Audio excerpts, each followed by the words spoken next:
आने वाले दिनों में रेल किराया बढ़ सकता है।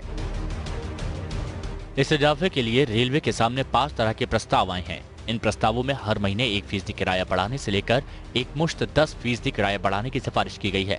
हालांकि किराया किस फॉर्मूले पर बढ़ाया जाए, इस पर आखिरी फैसला रेल मंत्री सुरेश प्रभु ही लेंगे। प्रस्तावों में राजधानी, शताब्दी और दूरंतों ट्रेनों में फ्लेक्सी फेयर को खत्म करने या घटाने के लिए भी कहा गया है। खबर है कि बोर्ड के सामने किराया बढ़ाने से संबंधित 5 प्रस्ताव आए हैं। इसका मकसद है कि रेलवे के यात्री किरायों से होने वाली आमदनी में बढ़ोतरी की जाए। हालांकि अभी इस मामले में फैसला नहीं लिया गया है। हर महीने 1% किराया बढ़े।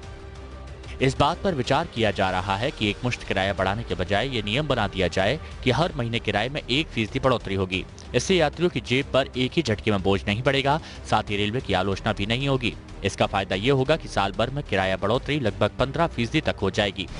फ्लेक्सी फेयर बंद हो। एक प्रस्ताव फ्लेक्सी फेयर हटाने का भी है। हालांकि रेलवे को इससे सालाना लगभग 600 करोड़ का फायदा हो रहा है, लेकिन इस वजह से उसे नाराजगी भी झेलनी पड़ रही है। हालांकि खबर तो ये भी है कि फ्लेक्सी फेयर को पूरी तरह से हटाया या फिर उसे कम किया जा सकता है, यानी 10% सीटों पर 10% किराया बढ़ाने की जगह 5% बढ़ोतरी की जाए। एक मुश्त 10% बढ़े। तीसरा प्रस्ताव है कि अगर फ्लेक्सी फेयर खत्म किया जाता है तो सभी तरह की ट्रेनों की सभी श्रेणियों में 10% किराया बढ़ा दिया जाए। रेलवे को भी यात्री किराए से लगभग 45,000 करोड़ रुपए की आमदनी होती है।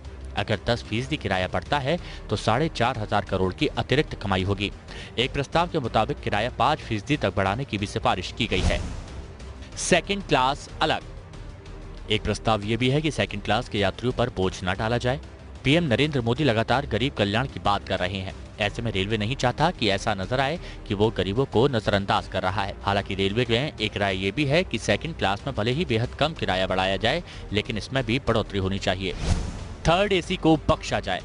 रेलवे के आंकड़ों को देखें तो उसे थर्ड एसी के अलावा हर क्लास में घाटा होता है। मसलन एसी चेयर कार में उसका हर पैसेंजर पर खर्च ₹1.13 प्रति किलोमीटर आता है, लेकिन आमदनी ₹1.04 ही होती है।